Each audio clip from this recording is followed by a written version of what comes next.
حبايب قلبي، النهارده اعمل لكم حاجه محدش عملها على اليوتيوب ابدا، انا وبس. دي فرخه يا حبايبي 2 كيلو. تمام. الاكله دي اسمها فراخ بالعيش.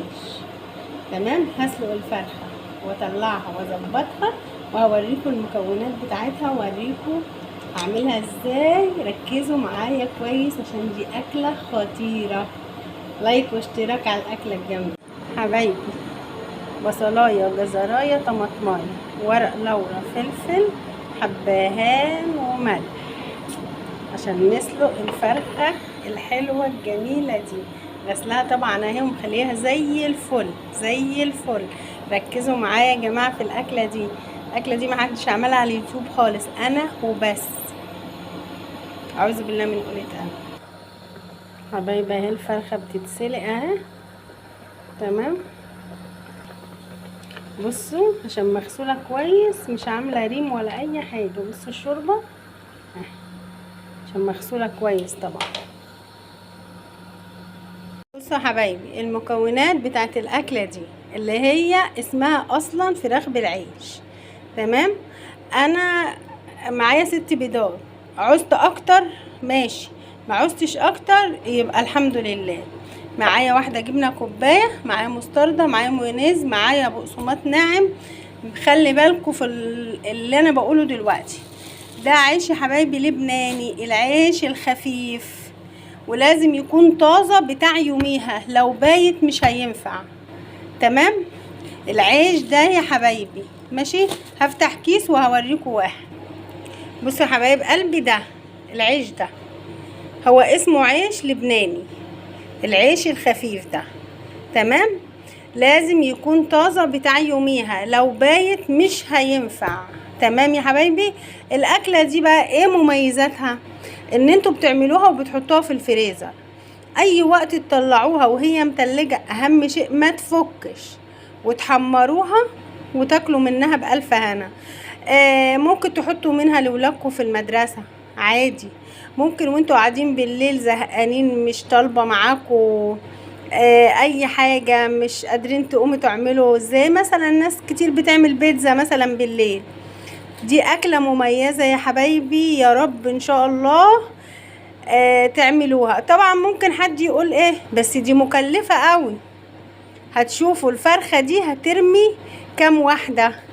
انا برجح 40 وممكن تعدي ل40. انا جايبه 4 اكياس تحت العجز والزياده. هنشوف الفرخه ال 2 كيلو دي هتاخد كام كيس عيش وكم بيضه. لكن الجبنه الكوبايه دي في منها المصري يا حبايبي رخيص. تمام. على فكره الاكله ديت محدش عملها خالص على اليوتيوب، انا بس اللي عملتها. اعوذ بالله من قولة انا.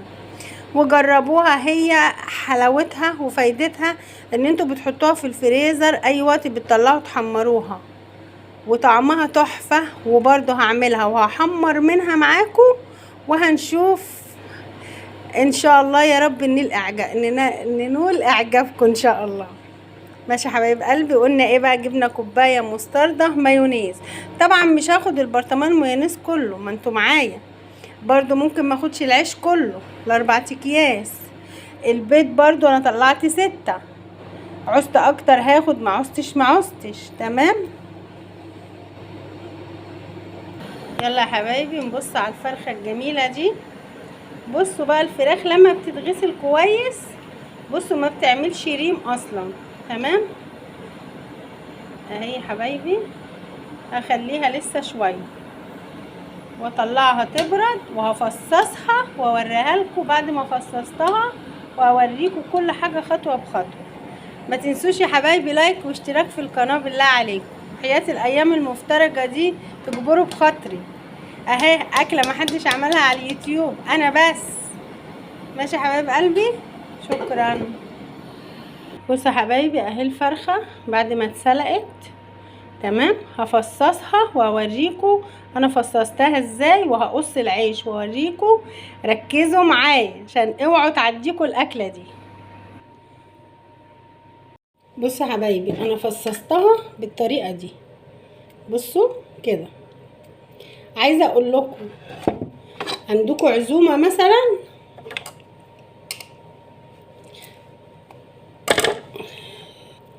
بصوا يا حبايبي، طبعا وريتكم قطعتها ازاي. ادي الجبنه هحطها كده، تمام.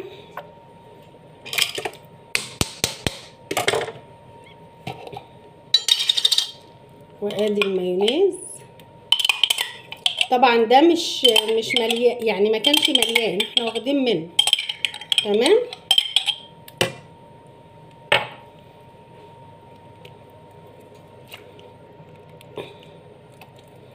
وادي المستردة، هما اخر شويه فيه، خلصتهم بقى وخلاص. انا مش هحط ملح عشان الجبنه حادقه. ماشي يا حبايب قلبي، يبقى هحط ايه؟ هحط شويه فلفل اسمر صغيرين، تمام كده. وهديها تقليبه طبعا كده زي ما انتوا شايفين.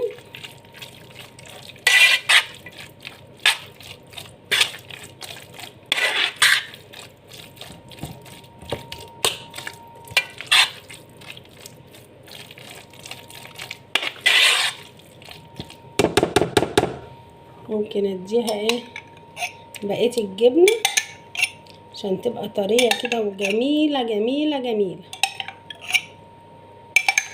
زي ما انا قلت لكم، في جبنه كوبايات مصري تبقى رخيصه، عشان ما تقولوش ان سوسو عامله لنا حاجه مكلفه. يا ريت تركزوا في الخطوه اللي جايه دي. بصوا العيش بقصه على 8 كده،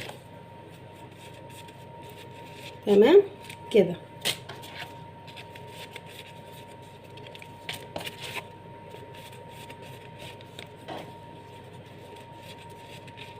تمام يا حبايبي، هقص واشوف هقصيت كام كيس وهقول لكم.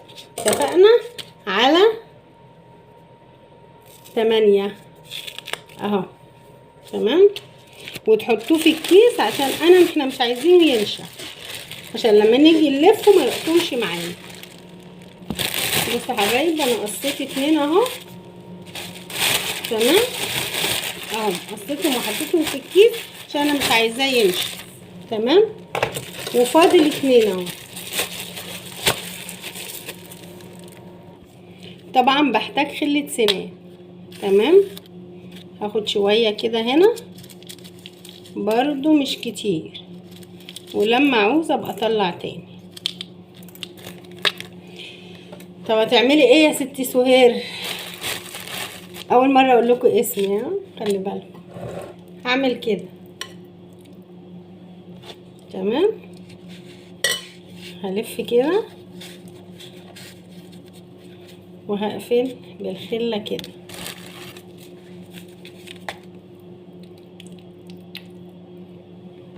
اعمل واحدة كمان، هلف كده. احنا قلنا لازم العيش يبقى طازة عشان ما يقطمش مننا، تمام.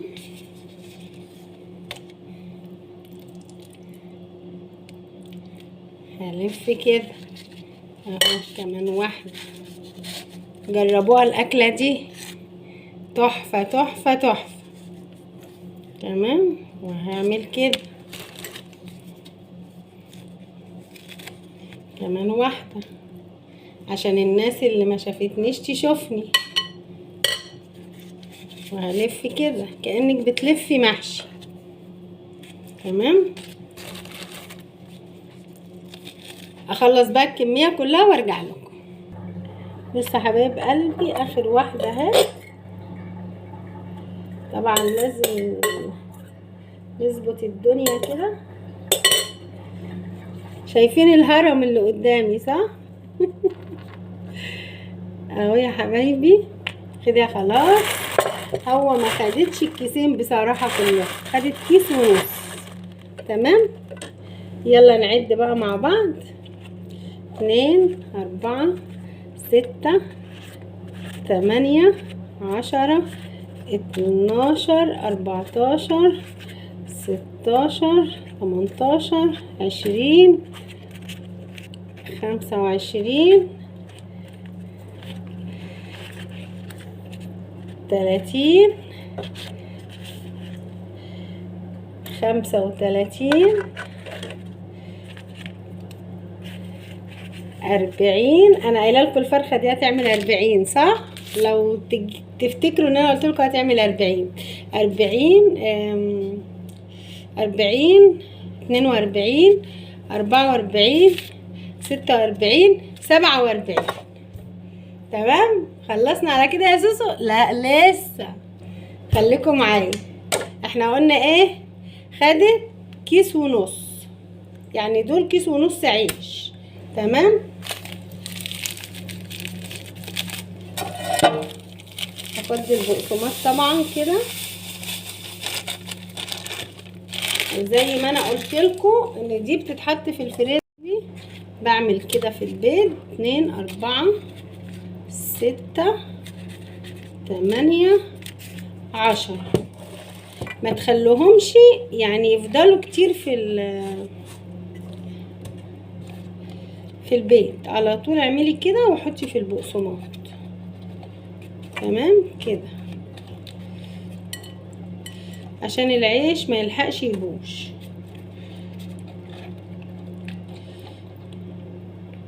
قلت هحط كل 10 في كيس. ماشي حبايبي كده اهو. اعمل لكم برضو كل حاجه تبقى قدامكم كده. بصوا كده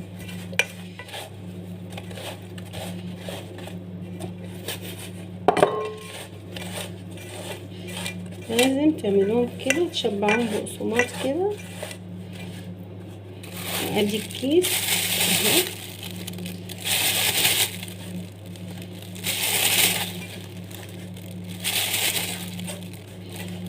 تمام كده يا حبايبي. دول 10. نعمل 10 تانيين. 2 4 6 8 10 كده برضه اهو.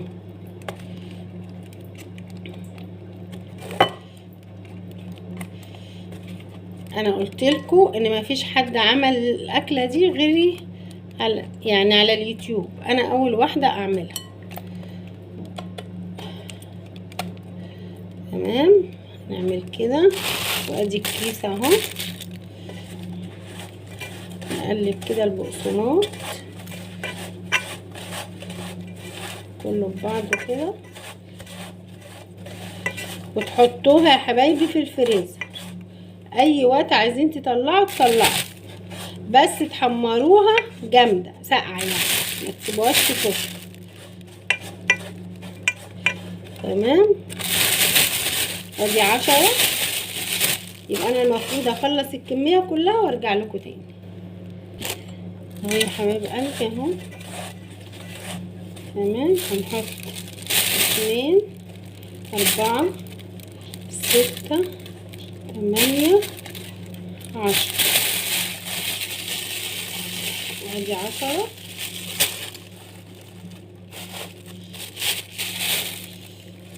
كده 30. 2 4 6 8 9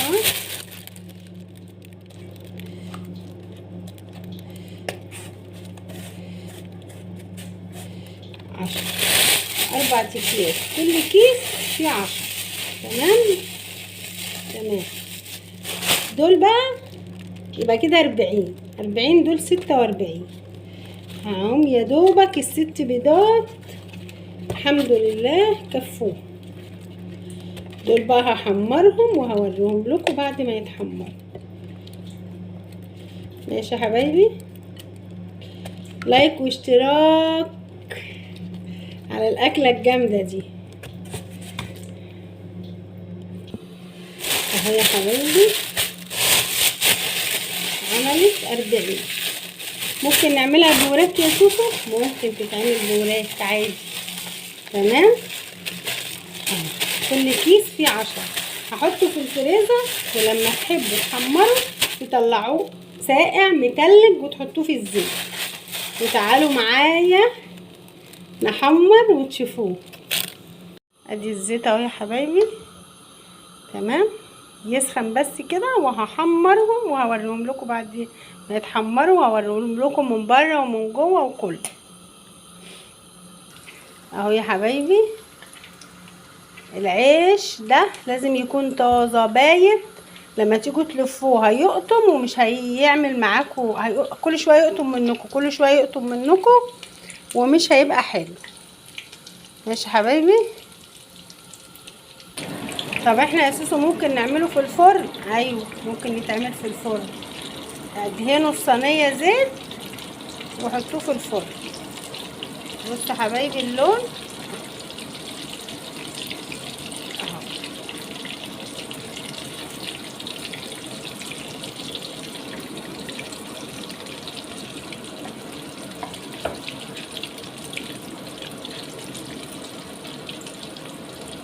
اهو يا حبايبي، دي اسمها فراخ بالعيش.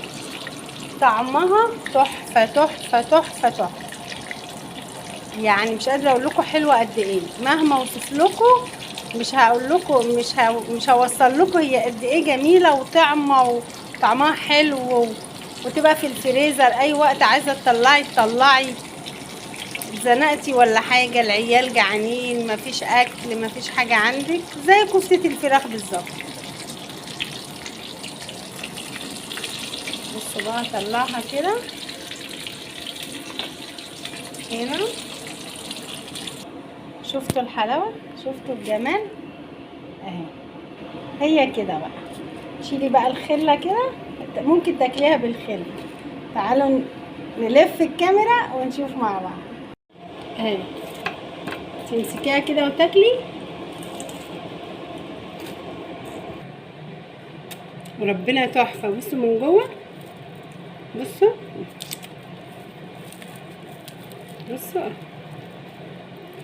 بصوا الحلاوه، وبصوا بتقرش ازاي.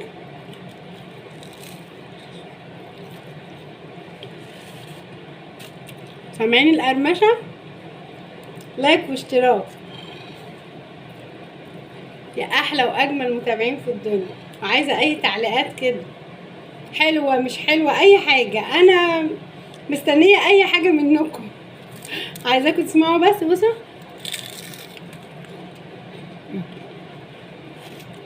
وكأمي في الجنب سخنه بس.